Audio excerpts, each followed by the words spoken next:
From the Alabama News Network, this is Your Community This Week on ABC 32.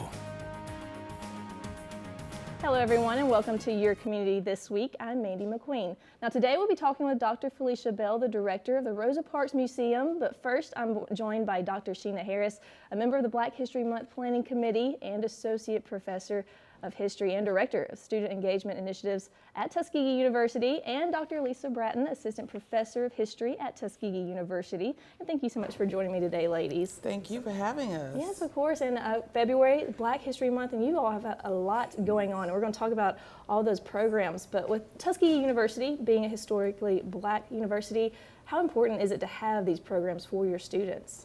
Oh my goodness, it is ultimately important.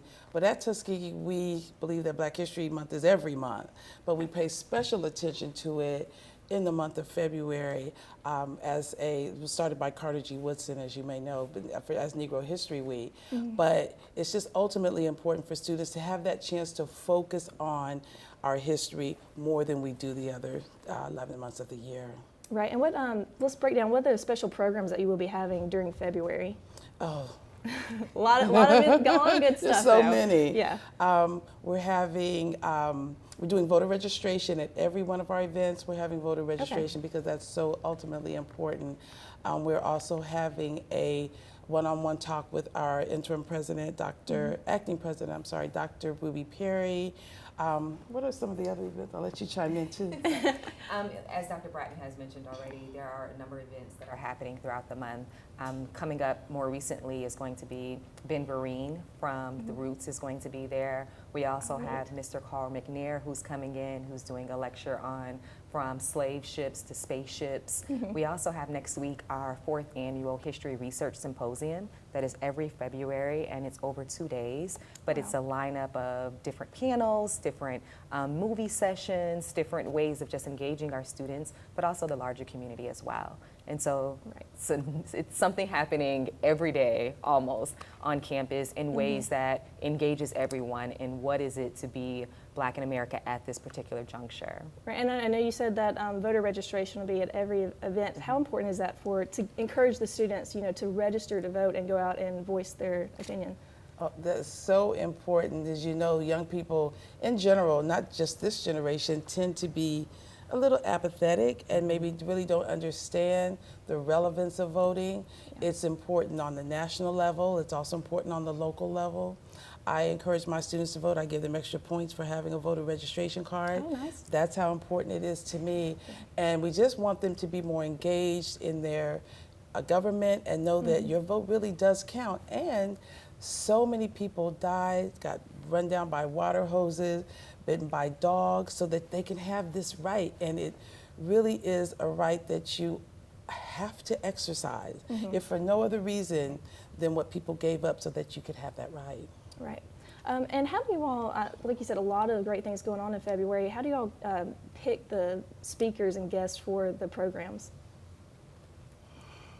They come about in a variety of ways. Sometimes it's what students have voiced that they want. Sometimes it's having the timeliness of it. Someone knows someone who wants to come. A lot of times we've been asked, can I come and speak at Tuskegee? Usually, if we ask someone, they generally say yes. And but we try to have a variety, as Dr. Harris mentioned, a variety of activities so that everyone can be engaged. So in our lineup, there's something for everyone. Right. Is it just for students on campus, the programs? No, the programs, all of them are open and free to the public, including the ones that are coming up, and most of them will be in Tompkin Hall's ballroom and in bioethics ballroom as well, but we have some that are also in the university chapel. We also utilize the university's museums. So some of the symposium is going to be in the Carver Museum that's located on campus, but everything is free and open to the public. 95% of the events also have food as well. So we're feeding you, so we're feeding your body, but we're also attempting to nourish your mind as well. And I think in conjunction with the idea of voting, one of the things that we attempt to do with student engagement is talk about these things in the classroom, but provide platforms. So provide platforms for them to, this is what voting or registering to vote looks like. Let's bring in some politicians so you can talk about what are the issues that you're experiencing so that they know that their concerns that they're having on campus are larger and more national. And so just to be able to engage the students and community in that way. Perfect. And what all museums does Tuskegee have? We have the Legacy Museum, and we also have the George Washington Carver Museum. Perfect. So people can go visit those as well. Yes. Awesome. Yeah, and they should also visit the Tuskegee Archive, Okay, yeah. which has, I can't even tell you how many original documents that we have, Booker T. Washington's papers, some primary documents on George Washington Carver is full. I cannot even, that's another show to tell you what's in the archive. Perfect. And is there anything online, maybe on the university's website, where people can go and see a full list of the programs and the dates and all that? Yes. Okay. So they can go to www.tuskegee.edu / Booker T. Washington, no, not backslash, / Black History Month, but they can also find our lineup for our Lyceum events, and that's at www.tuskegee.edu / Lyceum. Perfect. And so on either one of those, or they can just go to our main homepage, and it'll be links that will link them to the Black History Month events and also our Lyceum lineups as well. Great. So they can go there for more information. All right, well, our conversation continues in just a moment. You're watching Your Community This Week on ABC 32. We'll be right back.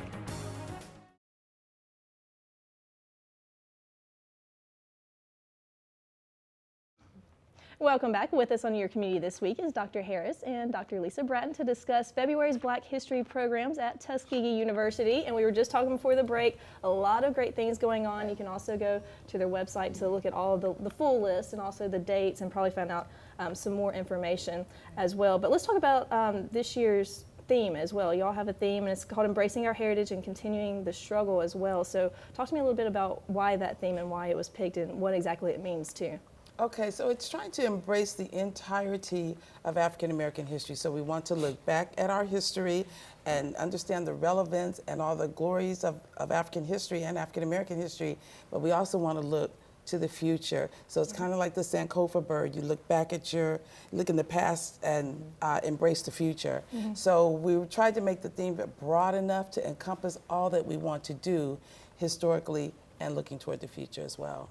Perfect. And how does the guest speakers and all that you have coming for the programs, how do they kind of help, roll into the theme and help develop it as well for the students?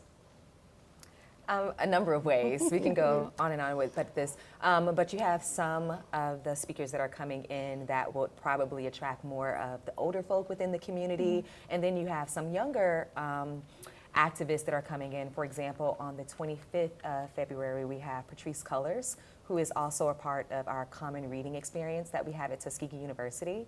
And so we offer all of our incoming freshmen books, and then we have the author actually come in and engage the community. And so that's just one of the examples of just how we're attempting to have a wide-reaching agenda for the entire month of February.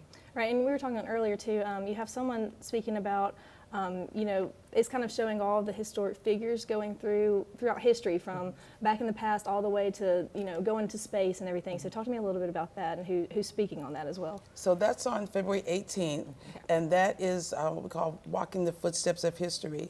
So we'll have individuals portraying some of the historic figures in history, and we will also have current day history makers. For example, individuals who were involved in Alabama's civil rights movement who are still living. And that really speaks to students because they can see that the civil rights movement is not ancient history, that there are still some individuals who are alive and well who were involved in the civil rights movement, to kind of give them an idea and to put history in a better perspective as it relates to time, that and gives them the opportunity to ask questions of a person who was there. I can teach it all day long, but I wasn't there. And it gives them a completely different perspective when they speak to an actual history maker. Right. And to that point, that same day we have Mr. Carl McNear who's coming in, who's talking about from slave ships to spaceships, but he's bringing in the STEM aspect, which so many of our students are part of STEM majors, and so that lets them see how Black history is not just history, but it's also all elements of higher education. Awesome. So just engaging them in all of those ways. Yeah, kind of rolls into the math and science there with the STEM program. That's very neat. Okay, awesome. And like you said, the program's a lot going on. We also have a screening of the movie Harriet, correct? Okay. And that'll be in February. And we also was looking at the list here that you were going to have a Q&A with the producer as well, so that's pretty neat. But that's going to be pushed back to April, right? Yes, his name is Gregory Allen Howard, and he is the writer and one of the producers of Harriet. He also wrote and produced Remember the Titans and the film Ali with Will Smith. And so we have decided to postpone him and he will be our main Founders Day speaker on February 7th. And he will also be on campus doing other activities with students. He wants to engage with students. He wants to engage one-on-one with students, small groups with students, and this will give them the opportunity to meet someone who has done amazing work in bringing some of our stories to the screen. How do you think the programs that you'll have in February help inspire students? A multitude of ways. I think it inspires them to further engage in research. I think it inspires them to see what has been done already and where those loopholes are so that they can still engage in whatever it is that their aspirations are to sort of help to continue in that longer struggle of freedom. Right. And you also are part of the History Symposium, so tell me a little bit about that. So this year we have our 4th annual History Research Symposium, and it's a 2-day event, and it will be hosted in the Carver Museum on the 13th and 14th of February. And it's just some awesome lineups. So we have students and graduate students and professionals that are presenting their research. We also have film screenings and discourse that is a part of it. And we have 3 main keynote speakers. And so it's something for everyone and some way to engage the students outside of the classroom in terms of their research. Perfect. And you all said the events and stuff happening on campus are free, correct? Free. Okay. Yes. And open to the public. And open to the public. So yeah, great things, and you can go to their website, check out more of those dates. And again, thank you so much for joining me today. Thank you. Yes, appreciate thank you, it. And thanks for your time. You're watching Your Community This Week on ABC 32. In a few minutes, we'll chat with Dr. Felicia Bell, the director of the Rosa Parks Museum. So stay with us. We'll be right back.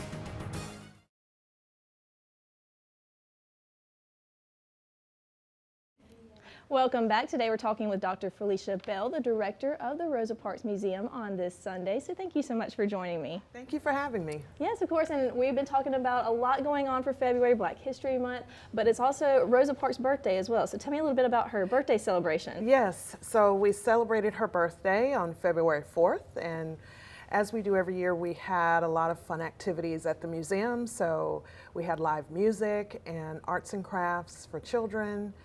Story time for children. We had a wonderful guest speaker, Wanda Lloyd, who was there for a book signing event for her newest publication, which is a memoir about her life and her experience as a journalist during the Civil Rights Movement. And we also had popcorn, birthday cake flavored popcorn, sponsored by Honey Pop popcorn. And we had birthday cake, and so it was a very Gotta have fun, birthday cake, of course. Of course. So we try to make it a lot of fun. Of course, the vintage 1950s bus was there as well for everyone to see and take a look at. I'm sure that's a big hit. It is. So we enjoyed it. We had a lot of school groups come through this year. So, and we like that. And so we just had a blast to celebrate her, what would have been her 107th birthday. Wow, okay. And do you do a birthday celebration every year at the museum? Every year. We celebrate Mrs. Parks on her birthday. Of course. And is it open to the public, free to the public? It's free and open to the public. So the birthday celebration is the one day, one of 3 days out of the year that we have complimentary admission. So that is also a draw, I think, for the public. Perfect. And you were talking about there was the book signing as well. Yes. So later this month, on the 25th, we have a book signing event again at the museum. The book is called Rosa Parks, in her own words. It's written by Susan Rayburn, who is the senior writer and editor at the Library of Congress Publishing. And so the book is a compilation of Mrs. Parks' handwritten notes and manuscripts from the Rosa Parks collection at the Library of Congress. So it features descriptions of her arrest and what it was like in the segregated South, as well as her childhood. And of course, there are also 100 of color and black and white photographs featured in the book. Wow. So we'll have Ms. Rayburn as our guest speaker, and she will talk about her experience writing the book and then signing books as well. Right, and what's the And that's date at 6 time o'clock, again? Okay. right. 6 o'clock in the evening on the 25th. That's a Tuesday. And so we're looking forward to that, free and open to the public. So we hope everyone will come out. Perfect. And what's the regular times for the museum if people just want to come and visit on a regular day? Right. So the museum is open Monday through Saturday. So Monday through Friday, it's 9 a.m. to 5 p.m. And on Saturdays, we're open 9 a.m. to 3 p.m. Perfect. We're located downtown Montgomery at the site where Mrs. Parks was arrested at 252 Montgomery Street. Wow, so such a significant place, too. Yes, yes. And I'm sure, with being in the Rosa Parks Museum, I'm sure you get a lot of traffic from, guests from all over the state or really all over the world. All over the world, yes. Do you have any interesting stories from that? Well, we get visitors from all over the world, especially the children. We enjoy that. We've had little children coming in, running in the door, wanting to see Mrs. Parks. So, it's really, that's the fun part of working at a museum, is that it brings history to life. Right. And it makes it accessible for the public, and that's our goal. And of course, we always want to enlighten our visitors, and we want to help them to think critically about this part of history and their role in it, and maybe think about Mrs. Parks in a new light, as she was an activist her entire life, right. Not just that day she was arrested. So we try to get them as well to think about her in that way. Perfect. A lot of information. We're going to continue our conversation in just a moment. This is Your Community This Week on ABC 32, and we'll be right back. Bell in Your Community This Week as we continue our conversation on Black History Month and more specifically the Rosa Parks Museum. And again, thank you so much for joining me. Happy to be here. Yes, and before the break, of course, we were talking about her birthday celebration. That was on February 4th, correct? Correct. So if you missed it, I'm sure they'll have another one next year. Every year, yes. Come get that, come get some cake, some great things going on at the museum as well. You've also got an exhibition too. So we do. We have a wonderful exhibition showing in our gallery space. It's called 2020 Visions of Civil Rights. So this exhibition is special because it is designed and put together by our junior curators as a part of our junior curator program that we do every year. In the fall, we select students to participate in the program, and they spend weeks learning about art or artists of Alabama. This particular group learned about the civil rights movement in our state, and they reviewed photographs from various collections and how photographs are digitized. So it's an opportunity for students to learn about what it's like working in the museum profession, and kind of gives them a behind-the-scenes look at what it's like being a public historian. And so then we take their research and photographs they collected and put them together to make an exhibition, and the students select those photographs, design the layout for the exhibition, help with writing the labels as well, and then we have a museum, an exhibition opening. And so this year we worked with That's My Child organization here in Montgomery, which is a part of the business That's My Dog. And so we were happy to work with them, and it gives us an opportunity to reach out to the community and and make the museum a place for them to come and learn more about the field, and hopefully inspire children to pursue a career in the museum profession. Right, and if students want to be a part or be a junior curator, is there a certain way they can go and do that? Yes, so they can contact the museum if they would like, and that's 334-241-8615, so they can call the front desk and they'll be sent to the right direction and work with our museum educators to get your child involved with the program. And it lasts usually about 2 to 3 months after school program, and then it culminates with this exhibition. And so it's a wonderful opportunity for children to learn about teamwork and about research and working together on a project and then having it result in something that the public, because it's our exhibition for the next few months. So it'll be on view until May, and so visitors from all around the world will see it. So, so it's That's a pretty very neat. So it's a very, very cool experience, I think, for children. And real quick, if people, maybe want to help give to the museum, or if they can find more information, how do they go about doing that? Thank you for asking about that. So if you're inclined to give to the museum, donations, of course, support these educational programs. And so you can do that on our website at troy.edu/Rosa Parks. Also, you can visit our Facebook page, Troy University's Rosa Parks Museum, and go there and donate as well.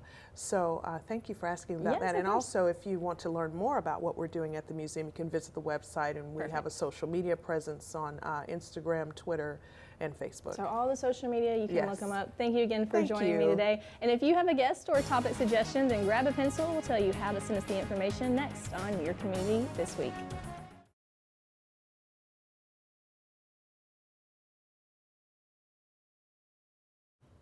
Welcome back, and to suggest a guest for Your Community This Week, all you have to do is contact our producer, Lois Crenshaw. Her information on the screen now. Her email address is lcrenshaw@allen.tv, or you can call her. That number is 649-1071. And that's going to wrap it up for us today on Your Community This Week on ABC 32. Thanks for joining us, and we'll be back here next Sunday. See you then.